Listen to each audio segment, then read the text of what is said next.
तो नमस्कार दोस्तों, परमा एजुकेशन की यूट्यूब चैनल पे आप सभी दोस्तों का स्वागत करते हैं। आज की जो क्लास होने वाली है बहुत ही खास होने वाली है, क्योंकि आज के जो प्रश्न हैं यहाँ पे थोड़े हार्ड रखे गए हैं। हार्ड इसलिए रखे गए हैं क्योंकि आपके जितने भी प्रश्न हैं वो थोड़े से नॉर्मल थे, लेकिन अब जितने भी प्रश्न बनाए जाएंगे थोड़े इनके स्तर जो है बढ़ाते चलेंगे, क्योंकि आपका एग्जाम आते आते आप लोगों का प्रिपरेशन इतना मजबूत हो जाए कि आप लोग प्रश्नों को देखते ही सॉल्व कर दें। तो खास करके उनके लिए मजबूत हो जाएंगे जिनका यहाँ पे एग्जाम नहीं निकल पा रहा है। पहली बार देने वाले के लिए, एग्जाम देने वाले लोगों के लिए आज की क्लास बहुत ही बेहतरीन होने वाली है। तो आगे बढ़ने से पहले बता दें कि जितने भी लोगों ने अभी तक चैनल को सब्सक्राइब नहीं किया तो सब्सक्राइब करके एक बार शेयर कर दीजिए अपने ग्रुपों में, ताकि अधिक से अधिक लोग हमारे चैनल से जुड़ सकें और टेलीग्राम चैनल को ज्वाइन करके PDF प्राप्त कर सकते हैं। तो शुरू करते हैं आज के पहले प्रश्न से। तो पहला प्रश्न कर रहा है कि पर्यावरण अध्ययन की कक्षा में संकल्पनाओं को स्पष्ट करने के लिए कविताओं और कहानी कथन का प्रयोग करना डैश सहायता करता है या फिर सहायक होता है। तो पहला करा है कि पाठ को आनंददायी और रोचक बनाने में। दूसरा करा है कि स्थानीय एवं वैश्विक स्तर पर संसार की प्राकृतिक को खोजने और संकल्पना को यहाँ पे कल्पना करने की योग्यता को बढ़ावा देने के लिए। और दूसरा हमारा कह रहा है यहाँ पे कि शिक्षार्थियों की निहित भाषा संस्कृति और विविधताओं का ध्यान में रखना। और चौथा कह रहा है कि सही दिशा में विद्यार्थियों की ऊर्जा का समय यहाँ पे सारणीकरण करने के लिए। तो राइट आंसर यहाँ पे किसके साथ जाएगा, क्योंकि प्रश्न देखिए थोड़े हार्ड है और आप लोगों का यहाँ पे टारगेट जो है यहाँ पे 15 प्रश्नों का है 20 में से। यहाँ पे देखिए क्या कहा है, पहले ऑप्शन देखिए, पर्यावरण अध्ययन की कक्षा में संकल्पनाओं को बात कर रहा है, यानी सभी चीज़ों को एक साथ रखने की बात कर रहा है। स्पष्ट मतलब शुद्ध की बात कर रहा है, कविताओं की बात कर रहा है, कहानी कथन का प्रयोग करके सिखाने की बात कर रहा है। तो यहाँ पे देखिए पाठ को आनंददायी बनाने, रोचक बनाने के लिए नहीं होगा, क्योंकि यहाँ पे संकल्पना कहानी में यहाँ पे आनंददायी नहीं होगा। यहाँ पे स्थानिक एवं वैश्विक स्तर पर एकदम सही है, संसार की प्रकृति खोजने के लिए, और कल्पना यहाँ पे दिया है तार्किक चीज़ की और योग्यता को बढ़ाने के लिए यहाँ पे होनी चाहिए। तो राइट आंसर ऑप्शन नंबर यहाँ पे दूसरा सही होगा। तीसरा कर रहा है शिक्षार्थियों में निहित, शिक्षार्थियों के अंदर निहित की बात नहीं कर रहा है, अध्ययन की बात कर रहा है। और यहाँ पे चौथा कर रहा है सही दिशा में विद्यार्थियों की ऊर्जा सामग्रीकरण सही है, लेकिन यहाँ पे संकल्पनाओं को स्पष्ट नहीं कर सकते जब तक आप बताएंगे नहीं। तो इसका राइट आंसर जाएगा आपका पहले दूसरे के साथ जाएगा।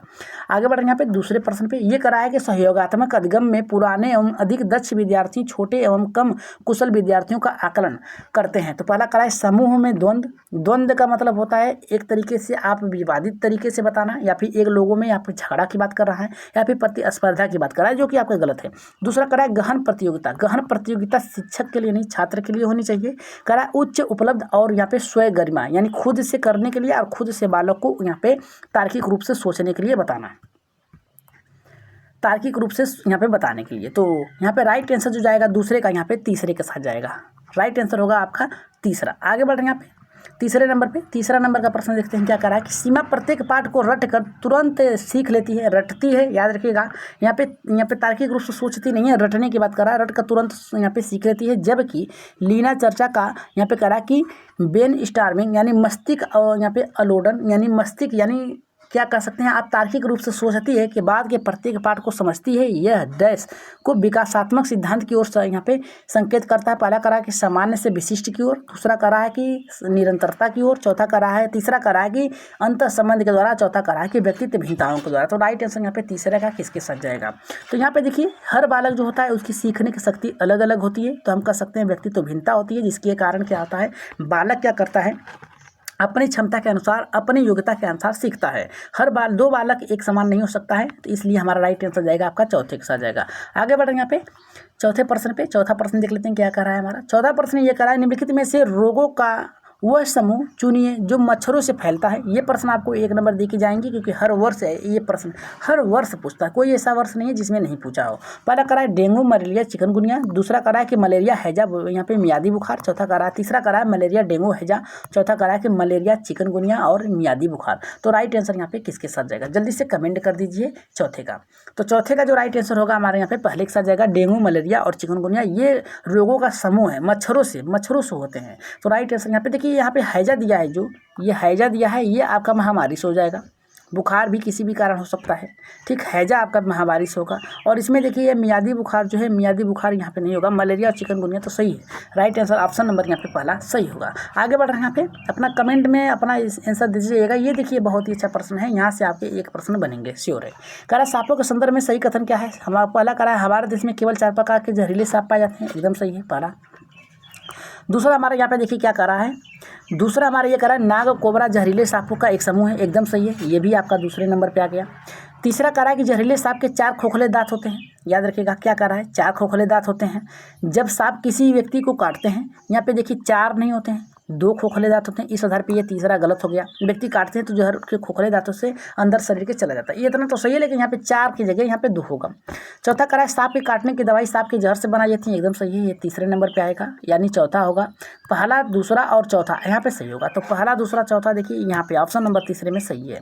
ऑप्शन नंबर यहाँ पे तीसरा सही होगा। 5वें प्रश्न पे अगर हम बात करें तो 5वां प्रश्न ये करा है, निम्नलिखित में से पेट्रोलियम से सही यहाँ पे अभिलक्षण चुनिए। पहला करा अच्छी गंध का पतला नीला रंग द्रव, और यहाँ पे दूसरा करा है बिना गंध का गाढ़ा तथा गहरे रंग का तरल, और यहाँ पे तीसरा करा है कि बदबूदार गाढ़ा रंग गहरे का तेल होता है, और यहाँ पे चौथा करा है कि बदबूदार पतला या पीला द्रव होता है। तो राइट आंसर यहाँ पे छठे का किसके साथ जाएगा। अगर हम देखिए यहाँ पे बात करें पेट्रोलियम की, तो ये बदबूदार होता है, इसमें अच्छा है, गलत है। इसमें बिना गंध की, गंध तो होता है, ये भी गलत है। बदबूदार इसमें भी है, बदबूदार इसमें भी होता है। गाढ़ा होता है, इतना याद रखिएगा आप लोग। ये जो होता है क्या होता है, गाढ़ा होता है। ये पतला बता रहा है, जो कि आपका गलत हो गया यहीं पे। गहरे रंग का तेल होता है, एकदम सही है। राइट आंसर जो जाएगा हमारे यहाँ पे तीसरे के साथ जाएगा। आगे बढ़ रहे हैं यहाँ पे नेक्स्ट प्रश्न पे, जो कि आपका 7वां प्रश्न है। और बताइएगा कि आज आप लोगों ने कितने प्रश्न किए हैं। ये देखिए एनसीईआरटी के प्रश्न है, यहाँ से आपके एक प्रश्न बनेंगे। करा मधुबनी चित्रों को बनाने के लिए चित्रकारों द्वारा उपयोग किए जाने वाले रंग होते हैं। पहला करा कि सोने चांदी से घोर कर बनाने वाले पेंट होते हैं। देखिए सोने चांदी से घोर कर कोई पेंट नहीं बनाया जाता है, ये बहुत ही महंगे होते हैं। दूसरा करा है हमारे यहाँ पे पीसे हुए चावल के रंगीन घोल होते हैं, एकदम सही है, यही ऑप्शन सही होगा। विशेष प्रकार के पोस्टर पे रंग होते हैं, गलत है। अति उत्तम गुणवत्ता वाले फाइबर पेंट होते हैं, फाइबर पेंट नहीं होते। राइट आंसर ऑप्शन नंबर यहाँ पे दूसरा एकदम सही होगा। मधुबनी जो है आप लोगों को पढ़ा दिया गया है, इसके बारे में आप लोग जानते हैं। यहाँ पे देखिए प्रश्न कह रहा है हमारा डिस्लेक्सिया मुख्यतः डैश की समस्या से साथ संबंधित है। पहला करा है कि बोलने और सुनने की, दूसरा करा है पढ़ने की, तीसरा करा है कि सुनने की, चौथा करा है कि बोलने की। तो राइट आंसर यहाँ पे किसके साथ जाएगा, 8वें का। देखिए यहाँ पर डिस्लेक्सिया जो है आपके पढ़ने से संबंधित होगा। आप लोग इतना याद रखिएगा, डिस्लेक्सिया, डिस्ग्राफिया, डिस्कैलकुलिया, ये आपको याद करना पड़ेगा, और दूसरा ऑप्शन यहाँ पे सही होगा। आगे बढ़ रहे हैं यहाँ पे 9वें प्रश्न पे। 9वां प्रश्न देखते हैं क्या करा है। 9वां प्रश्न ये करा है पर्यावरण अध्ययन की पाठ्य पुस्तक में अभ्यास एवं गतिविधियों को उपलब्ध करना चाहिए। पहला करा है प्रकरणों के अंत में अंतःनिर्मित से, दूसरा करा है पुस्तक में अलग अलग स्थानों पर, तीसरा करा है कि इकाई के अंत में, चौथा करा है पाठ के अंत में। तो राइट आंसर यहाँ पे 9वें का किसके साथ जाएगा। तो पर्यावरण अध्ययन के पाठ्य पुस्तक का अभ्यास एवं गतिविधियाँ जो है लास्ट में कराई जाती है, अंतःनिर्मित होनी चाहिए। प्रकरण से जो भी पढ़ाया जा रहा है उससे संबंधित होना चाहिए, ठीक, संबंधित होना चाहिए। तो राइट आंसर ऑप्शन नंबर पहला सही होगा। अगर हम बात करें 10वें प्रश्न की, तो 10वां प्रश्न देखिए क्या कर रहा है। 10वां प्रश्न हमारा ये करा है कि पर्यावरण अध्ययन के शिक्षकों को क्या करना चाहिए। पहला करा है बच्चों के दृष्टिकोण को स्वीकार करना तथा सम्मान देना चाहिए। दूसरा करा है कि अभिभावकों के विचार को अभिभावकों के विचार को नहीं, यहाँ पे आप शिक्षकों, यहाँ पे छात्रों को देंगे। विशेषता प्रयोग पर ध्यान देंगे, विशेष प्रयोग पर ध्यान नहीं देंगे। विशेष पुस्तक और परीक्षाओं पर ध्यान देंगे, नहीं। राइट आंसर ऑप्शन नंबर यहाँ पे पहला सही होगा। आगे बढ़ रहे हैं यहाँ पे 11वें प्रश्न पे। 11 का देख लेते हैं क्या कर रहा है। कह रहा है कि प्राथमिक स्तर पर बच्चों के आकलन का सर्वश्रेष्ठ तरीका डैश होना चाहिए, गृह कार्य के माध्यम से नहीं। यहाँ पे देखिए गृह कार्य का दिया है। यहाँ पे देखिए दूसरा कार्य योगात्मक नहीं, पोर्टफोलियो के माध्यम से होना चाहिए। क्रमिक विकास किस प्रकार से वो सीख रहा है, किस प्रकार से कठिनाई है, किस प्रकार से उसे आगे पढ़ाना चाहिए, इस पर ध्यान होना चाहिए। पोर्टफोलियो या राइट आंसर यहाँ पे होगा आपके तीसरे ऑप्शन में। आगे बढ़ रहे हैं यहाँ पे 12वें प्रश्न पे। 12वां देख लेते हैं क्या कर रहा है। कह रहा है एक शिक्षक पढ़ाते समय श्रव्य दृश्य सामग्रियों एवं शारीरिक गतिविधियों का प्रयोग करता है, क्योंकि वे किसके लिए, देखिए श्रव्य यानी सुनने का भी प्रयोग कर रहा है, दृश्य मतलब देखने का भी सामग्रियों का प्रयोग कर रहा है, और शारीरिक गतिविधियों यानी करके सीखने पर भी जोर दे रहा है, प्रयोग कर रहा है। क्योंकि वे किस लिए, कह रहा है कि अधिगम वृद्धि में अधिकतम इंद्रियों का उपयोग करते समय। दूसरा कह रहा है कि शिक्षक को आराम उपलब्ध कराते समय। तीसरा कह रहा है कि प्रभावी आकलन को सुगम बनाने के लिए, और चौथा कह रहा है कि शिक्षार्थियों को दिशा परिवर्तन उपलब्ध कराने के लिए। तो राइट आंसर यहाँ पे 12वें का किसके साथ जाएगा। तो यहाँ पे देखिए क्या कह रहा है, श्रव्य दृश्य सामग्रियों का दिया है, तो सबसे पहले देखिए अधिगम की वृद्धि के लिए होगा। इंद्रियों का प्रयोग यानी गतिविधियाँ करा रहा है, तो शारीरिक गतिविधियाँ होंगी उपयोग कराने के लिए। तो राइट आंसर ऑप्शन नंबर यहाँ पे पहला सही होगा। आगे बढ़ रहे हैं यहाँ पे 13वें प्रश्न पे। 13वां प्रश्न देखते क्या कर रहा है। 13वां प्रश्न करा है कि डैश के अलावा निम्नलिखित पर्यावरण अध्ययन पढ़ाने की विधियां हैं। पहला करा है कि सहयोगात्मक अधिगम, दूसरा करा निर्देशित अधिगम या फिर खोज, तीसरा करा व्याख्यान द्वारा स्पष्ट, चौथा करा समस्या समाधान। तो राइट आंसर 13वें का किसके साथ जाएगा। तो यहाँ पे देखिए के अलावा पर्यावरण अध्ययन को पढ़ाने का विधियाँ हैं, व्याख्यान द्वारा स्पष्टता। राइट आंसर ऑप्शन नंबर यहाँ पे तीसरा सही होगा।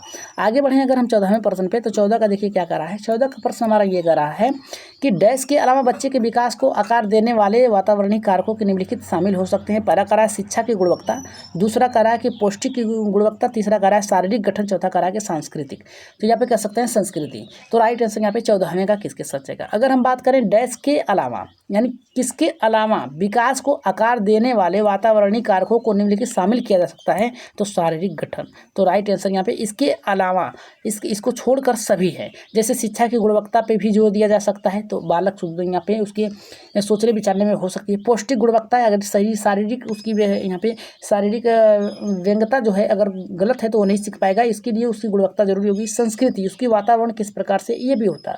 लेकिन इसको छोड़कर शारीरिक गठन यानी वो लंबा है, छोटा है, मोटा है, बड़ा है, इससे मतलब नहीं होता है। इस आधार पे राइट आंसर जाएगा आपका तीसरे के साथ जाएगा। आगे बढ़ रहे हैं यहाँ पे 15वें प्रश्न पे। 15वां का देखिए क्या कह रहा है। कह रहा है कि कक्षा में एक प्रभावी शिक्षण अधिगम प्रक्रिया होती है जब शिक्षक बच्चों के ज्ञान को पढ़ाई जाने वाली एक संकल्पना के साथ जोड़ने के सहायता करता है। इसके पार्श्व में कह रहा है कि निहित उद्देश्य को डैश को बढ़ावा मिलता है। पहला कहा शिक्षार्थियों की सहायता, दूसरा कह रहा है पूर्णबलम, तीसरा कह रहा है ज्ञान की सहसंबंध एवं स्थानांतरण, और चौथा कह रहा है कि व्यक्तित्व भिन्नताएं। तो राइट आंसर यहाँ पे 15वें का किसके साथ जाएगा।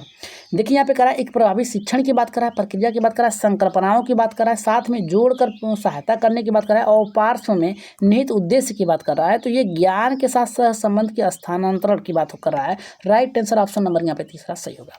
अगर हम बात करें यहाँ पे 16वें प्रश्न की, 16वां प्रश्न देखिए क्या कर रहा है। रोहन के विद्यालय में एक विज्ञान प्रदर्शनी का आयोजन किया गया था। उसका आयोजन एक उद्देश्य के साथ किया गया था। उसके विचार से कौन सा उद्देश्य अधिक उपयुक्त होगा। तो पहला कह रहा है कि विद्यालय का नाम यहाँ पे प्रसिद्ध करना, दूसरा कह रहा है कि अभिभावकों को संतुष्ट करना, तीसरा विभिन्न व्यवसाय के लिए विद्यार्थियों को प्रशिक्षित कराना, चौथा कह रहा है शिक्षार्थियों के लिए सृजनात्मक माध्यम उपलब्ध कराना। तो 17वें का जो राइट आंसर जाएगा, 16वें का जो राइट आंसर जाएगा चौथे के साथ जाएगा। यहाँ पे सृजनात्मकता का मतलब होता है वो अपने आप को किसी भी परिस्थिति में ढाल सके। राइट आंसर ऑप्शन नंबर यहाँ पे 4 सही होगा। अगर हम बात करें यहाँ पे 17वें प्रश्न की, तो 17वां प्रश्न देखिए हमारा यहाँ पे क्या कर रहा है। कांसा यानी भ्रांस जो है विषय में जिसका उपयोग गोलकुंडा के किले में मिली तोप में किया गया था, इसका ये कथन कौन सा सही है। कांसा, तांबा, कापर तीन की मिश्रित धातु होता है। दूसरा कह रहा है कांसा जो होता है तांबा और यहाँ प्लेटिनियम की मिश्रित धातु से बना है। तीसरा कह रहा है कांसा एक तत्व है। चौथा कह रहा है कांसा जो होता है तांब, कापर और जस्ता जिंक की मिश्र धातु से बना हुआ है। तो 17 का राइट आंसर किसके साथ जाएगा। तो ये जो जाएगा कांसा जो होता है तांबा यानी कापर और टीन के मिश्रित धातुओं से बना है। राइट आंसर ऑप्शन नंबर 1 सही होगा। अगर हम 18वें प्रश्न की बात करें, अगर क्लास बेहतर लग रही है तो एक बार सब्सक्राइब कर लीजिएगा, साथ में शेयर कर दीजिएगा अपने अपने ग्रुपों में, और कोई भी डाउट हो तो कमेंट बॉक्स में अपना मत जरूर दीजिएगा। 18वां प्रश्न कर रहा है कि प्रयोग और अप्रयोगात्मक कार्य करते हुए श्यामा का निष्पादन कक्षा के सर्वश्रेष्ठ होता है। उसे बहुत सृजनात्मक शिक्षार्थी माना जाता है, इसलिए वह डैश के संकल्पनाओं को सीखती है। पहला कर अपसारी, दूसरा मॉडलिंग, तीसरा अनुकरण, चौथा कर अभिसारी। तो राइट आंसर यहाँ पे 18वें का किसके साथ जाएगा। देखिए सृजनात्मकता की बात किया तो अपसारी का मतलब होता है फैलाव और अभिसारी का मतलब होता है यहाँ पे बटराव। मतलब कह सकते हैं कि जो आपके खुले अंत वाले प्रश्न होते हैं। ठीक, राइट आंसर जाएगा ऑप्शन नंबर 1 के साथ जाएगा। आगे बढ़ रहे हैं यहाँ पे 19वें प्रश्न पे। 19 का देखिए क्या कह रहा है कि अल बरूनी जिस देश से आया था उसका नाम क्या था। उज्बेकिस्तान था, ओमान था, अफगानिस्तान था, बांग्लादेश था। तो राइट आंसर यहाँ पे 19वें का किसके साथ जाएगा। अगर 19वें की बात किया जाए तो अल बरूनी जो था यहाँ पे उज्बेकिस्तान के साथ आया था। राइट आंसर आपका ये प्रश्न बहुत ही आसान है, पहले के साथ जाएगा। अगर 20वें प्रश्न की बात करें तो ये प्रश्न हमारा देखिए क्या कर रहा है। एक पब्लिक स्कूल में प्रत्येक कक्षा में लगभग 2 से 3 बच्चे विशेष आवश्यकता वाले हैं। कुछ बच्चे शारीरिक या मानसिक रूप से विकलांग हैं या फिर बाधित हैं। बच्चे अन्य बच्चों के साथ उसी कक्षा में एक साथ पढ़ते हैं। उपयुक्त पब्लिक स्कूल निम्नलिखित में से किसका अनुपालन करता है। पहला कह रहा है कि समन्वयक शिक्षा, दूसरा कह रहा है प्रतिपूरक अधिगम, तीसरा कह रहा है कि यहाँ पे सतत एवं व्यापक मूल्यांकन, चौथा कह रहा है कि समावेशी शिक्षा। तो राइट आंसर यहाँ पे 20वें का किसके साथ जाएगा। तो राइट आंसर यहाँ पे 20वें का जो जाएगा यहाँ पे समावेशी शिक्षा, क्योंकि इसमें विकलांग बालक भी हैं, अक्षम बालक भी हैं, शारीरिक अक्षम बालक भी हैं, इसमें सभी प्रकार के हैं। तो ये जो जाएगा यहाँ पे कोई भी अक्षम बालक होगा उससे संबंधित यहाँ पे समावेशी कक्षा से होगा। आज की क्लास का लास्ट प्रश्न है और बताइएगा कि आज आप लोगों ने कितने प्रश्नों को सही किया है। एक पश्मीना शाल लगभग डैश साधारण स्वेटर के बराबर गर्म होती है।